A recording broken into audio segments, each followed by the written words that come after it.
Everyone, स्वागत है आपका आज एक नई क्लास में। तो हम टॉपिक कर रहे थे मेसोपोटामिया सभ्यता पर, जिसमें कि मैं आपको क्वेश्चंस के माध्यम से इस सभ्यता को अच्छे से पढ़ा रही थी। तो पिछली क्लास में इससे जस्ट पीछे जो हमारी क्लास हुई थी उसमें हमने देखा था कि जो ये मेसोपोटामिया सभ्यता थी उसमें फैमिली का स्ट्रक्चर कैसा था, फैमिली की व्यवस्था कैसी थी, परिवार व्यवस्था। फिर हमने देखा कि इस मेसोपोटामिया सभ्यता में निवास और पहनावा लोगों का कैसा था। ठीक है, आज जो है हम देखने वाले हैं धार्मिक विश्वास के बारे में भी हमने देखा था कि धार्मिक विश्वास कैसा था लोगों का। तो आज के क्लास में हम करने वाले हैं कि मेसोपोटामिया सभ्यता में लेखन पद्धति कैसी थी। कि मानव ने मौखिक भाषा बोली का विकास काफ़ी पहले कर लिया था, जब भावों और वस्तुओं का बोध करवाने वाले लिखित संकेत विकसित कर लिए गए, तब से भाषा का लिखित रूप अर्थात लेखन शुरू हुआ। इसका वर्णन इस प्रकार है। सबसे पहले हम देखते हैं कि मनुष्य ने लेखन की शुरुआत कैसे की। सबसे पहले लेखन का विकास जो था वो सुमेर नामक जगह पर हुआ। यहाँ के एक प्रारंभिक नगर था जिसका नाम था उरुक। वहाँ से करीब 3200 ईसा पूर्व के आसपास 5000 पट्टिकाएँ टैबलेट्स मिली हैं, जिन पर कि कुछ लिखा गया है स्लेट टाइप में। यह आग में पकाई हुई चिकनी मिट्टी की पट्टिकाएँ हैं। ठीक है, इनको आग में पकाकर चिकना बनाया गया ताकि ये कभी मिट ना सकें। इन पर अनाज, मछली, बैल, नाव, पक्षी, कई तरह की संख्याओं का बोध कराने वाले निशान जो है इन पट्टिकाओं पर खुदे हुए हैं। संभवतः यह शहर में आने वाले और वहां से जाने वाले सामान की सूची रही होगी कि जो ये मेसोपोटामिया सभ्यता में लोग थे वो किस सामान का आयात करते थे और किस सामान का निर्यात करते थे। प्रारंभिक लेखन की विधि कैसी थी। प्रारंभिक लेखन शुरू में जो लिखना होता था वो पेड़ के पत्तों पर लिखते थे, छाल पर लिखते थे, पशुओं की खाल के ऊपर लिखते थे। उदाहरण के लिए मिस्र में जो है 3000 ईसा पूर्व में पेपिरस नाम के पेड़ के पत्तों पर सरकंडे की कलम से लिखा जाता था। ये सोर्स मिले हमें कि जो मिस्र की सभ्यता थी वहाँ पर किस पेड़ के पत्तों पर लिखा जाता, तो पेड़ का नाम है पेपिरस, क्योंकि इसके पत्ते जो थे वो काफ़ी बड़े होते थे। और लिखा किससे जाता था? सरकंडे से। मेसोपोटामिया जिसमें कि सुमेर एक शहर है, उसमें विकसित लेखन का तरीका अन्यों के मुकाबले ज़्यादा चिरस्थायी सिद्ध हुआ, मतलब काफ़ी अच्छा विकास था यहाँ पर। वे चिकनी मिट्टी को गूंथ थाप कर छोटे आकार की सुंदर पट्टिकाएँ बनाते थे। मतलब चिकनी मिट्टी को इतना अच्छे से गूंद लिया आटे की तरह, फिर उसके जो है ऐसे छोटी छोटी स्लेट से बना लेते थे। ठीक है, इन पर लिख लेते थे, फिर इनको आग में पका लेते थे। आग में पकने के बाद जो इन पर लिखा हुआ मिटता नहीं था, वो ज्यों का त्यों बना रहता था। पट्टिकाएं बनाते थे, उस पर गीली पट्टियों के चिकने धरातल पर एक नुकीली सरकंडे की कलम से लिखते थे कि किसी तीखी चीज से मिट्टी पर लिखते थे ताकि वो सुंदर लिखा जा सके, और फिर उसको आग में पका लेते थे ताकि वो कभी भी खराब ना हो। फिर है हमारी कीलाकार लिपि। हमने ये देख लिया कि लिखने की विधि कैसी थी। हमने ये देखा कि शुरुआत कहाँ से हुई, तो शुरुआत हुई थी सुमेर नामक एक शहर से। लेखन की विधि हमने देख ली कि किस पेड़ के पत्तों पर लिखते थे और किससे लिखते थे और कैसे लिखते थे। अब हम देखते थे कि कौन सी लिपि थी लिखने की। कि गीली पट्टियों पर दबाकर या खोदकर निशान की यह कला बाद में कीलाकार लिपि के तौर पर विकसित हुई। क्यूनिफॉर्म लैटिन भाषा में क्यूनियस शब्द फनी खूंटी के लिए प्रयोग किया जाता है और फार्म का अर्थ है आकार। उल्लेखनीय है कि लेखक ज्यों ज्यों लेखनी की गीली पट्टियों पर गहरा गडाता था, त्यों त्यों वह निशान चौड़ा और समोसे के तिकोने कटाव जैसा फनी की आकृति का बनता जाता था। अब सपोज कीजिए, मान लीजिए किसी चिकनी मिट्टी की आपने ऐसे स्लेट से बना ली चौरस वर्गाकार, तो जब हम उसको लिखेंगे गीली मिट्टी पर तो वो फैलेगी आराम से। ठीक है, तो वो चौड़ी हो जाती थी और उसकी आकार जो है तिकोना हो जाता था जब हम उस पर लिखते थे। यही बताया गया है इसमें कि कीलाकार लिपि थी मेसोपोटामिया सभ्यता में। लिखने की लिपि कैसी थी, तो आपको एक क्वेश्चन के तौर पर ऑप्शन टाइप क्वेश्चन में यही याद रखना है कि क्यूनिफॉर्म या फिर कीलाकार लिपि का विकास हुआ था। और क्यूनियस शब्द का अर्थ क्या होता है? खूंटी के लिए प्रयोग किया जाता है, कि खूंटी की तरह उसमें लिखा जाता था। अब हम देखते हैं कि मेसोपोटामिया की सभ्यता में जो है वो अर्थव्यवस्था और समाज कैसा था। ठीक है, कि लेखन कला का आविष्कार जो था वो मानव इतिहास में एक बहुत ही महत्वपूर्ण घटना थी। इसने मानव समाज पर कई प्रकार के प्रभाव भी डाले।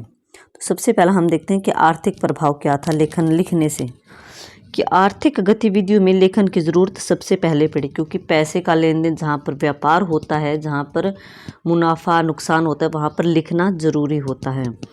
इसी ज़रूरत ने जो है लेखन को जन्म दिया, क्योंकि व्यापार करते हैं तो लेन देन को लिखा हिसाब रखने के लिए जो है लिखना बहुत ज़रूरी था। तो इसीलिए जो है सबसे पहले लेखन की ज़रूरत कब महसूस हुई, तो वो हुई थी आर्थिक गतिविधियों में। आप ये मान लीजिए आर्थिक गतिविधियों में पैसे का सारा लेन देन होता है, व्यापार कोई उद्योग फैक्ट्री जो भी चलाते हैं उसके लिए सारा रिकॉर्ड रखने के लिए हमें जो है लेखन पद्धति अपनानी पड़ी। दूसरी ओर यह भी सच है कि विकसित लेखन पद्धति ने व्यापार को नई ऊंचाइयों तक पहुंचाया।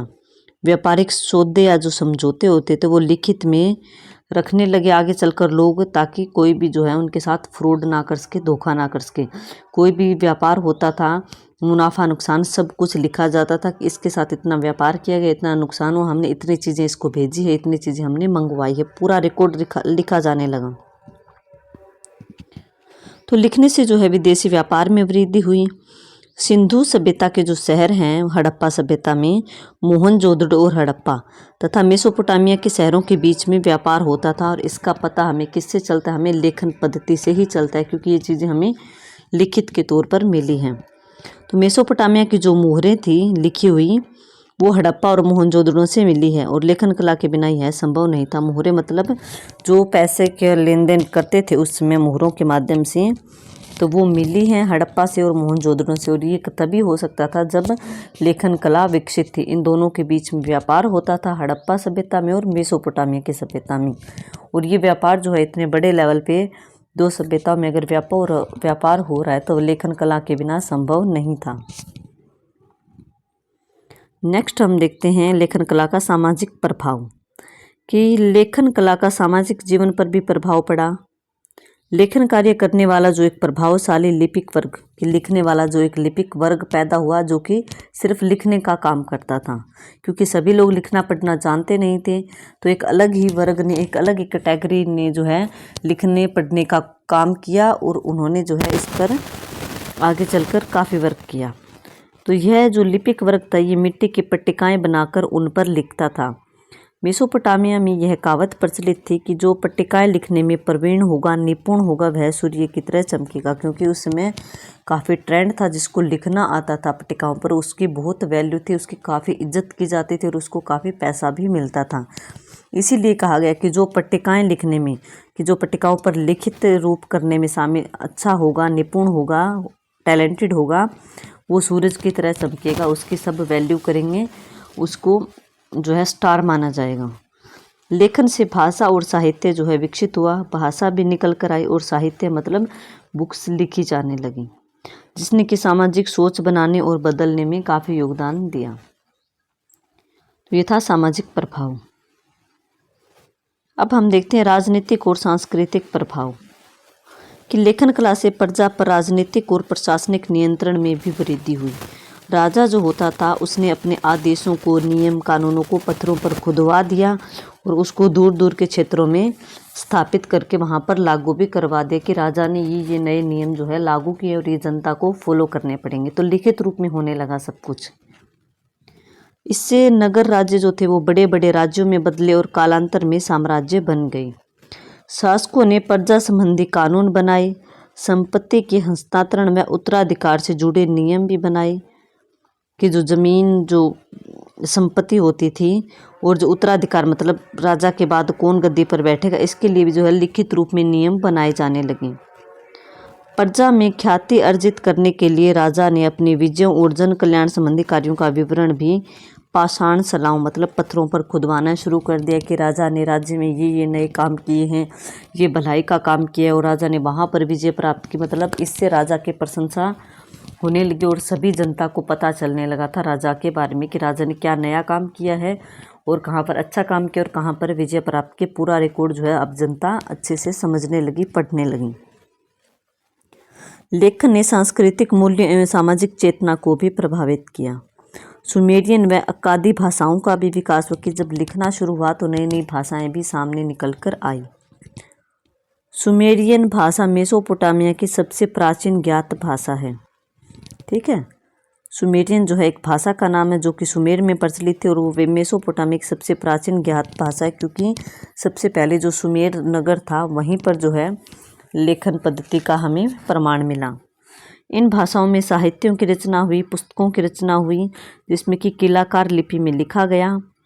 गिलगेमिस मेसोपोटामिया का सबसे प्राचीन उपलब्ध महाकाव्य या लंबी कविता है। पूछा जाता है कि मेसोपोटामिया का सबसे प्राचीन या उपलब्ध महाकाव्य कौन सा है, तो गिलगेमिस है। यह संसार और इसके सर्वप्रथम मनुष्य की कहानी से शुरू होता है कि संसार का कैसे जन्म हुआ, मनुष्य सबसे पहले धरती पर कैसे आया, टोटली वो चीज़ें दी गई हैं। यह कहानी जो है वो बाइबिल में पाए जाने वाली कहानी से मिलती जुलती भी है। तो ये राजनीतिक और सांस्कृतिक प्रभाव के बारे में बताया कि लिखने से क्या क्या चेंजेस आए थे। राजाओं के जीवन में भी परिवर्तन आए, जनताओं के जीवन में भी परिवर्तन आए और नई नई भाषाएं निकलने लगी, कीलाकार लिपि का विकास हुआ, साहित्य रचने लगे और मनुष्य ने जो है एक सबसे मेसोपोटामिया का जो सबसे प्रसिद्ध लिखित महाकाव्य है उसका नाम है गिलगेमिस। ये कई बार ऑनलाइनर क्वेश्चन में फैक्ट जाता है, तो आप याद रखिएगा। तो ये हमने राजनीतिक सांस्कृतिक प्रभाव देखे लेखन कला की, हमने अर्थव्यवस्था व समाज को भी देखा, हमने लेखन पद्धति को भी देखा। तो आई होप आपको है ये मेसोपोटामिया की सभ्यता है वो प्रश्नों के माध्यम से अच्छे से क्लियर हो रही होगी, समझ आ रही होगी। जब मैं क्वेश्चन पढ़ाती हूँ आपको इम्पोर्टेंट की पॉइंट बताती हूँ ना कि ये पूछा जा सकता है, तो आप उनको जो है नोट्स के तौर पर जो है बनाकर एक रजिस्टर में लिख सकते हैं कि परिवार व्यवस्था कैसी थी। तो आप लिख सकते हैं कि वहाँ पर न्यूक्लियर फैमिली, एकल परिवार व्यवस्था थी। मेसोपोटामिया सभ्यता की में कौन सी लिपि का प्रयोग होता था, आगे डैश लगाकर कीलाकार लिपि। मेसोपोटामिया सभ्यता में लोग किन में विश्वास करते थे, किन में विश्वास नहीं करते थे, इन सभी के बारे में जो है अच्छे से आप लिख सकते हो। क्योंकि मैं क्वेश्चन में जो है जब पढ़ाती हूँ तो मैं आपको फैक्ट के तौर पर बताती हूँ कि आप ये लिख लीजिए, आप ये लिख लीजिए, जो कि इम्पोर्टेंट है, जो कि पूछा जाता है। तो आई होप आपको ये अच्छे से क्लियर हो रहा होगा। तो बाकी जो है हम इसके नेक्स्ट क्वेश्चन जो है अगली क्लास में करेंगे। तो आज मैंने 2-3 क्वेश्चन आपको कराए। आई होप आपको क्लास अच्छी लगी होगी। अगर आपको क्लास अच्छी लगती है तो प्लीज़ क्लास को लाइक करें, शेयर करें और चैनल को सब्सक्राइब करना ना भूलें। Okay, thank you everyone.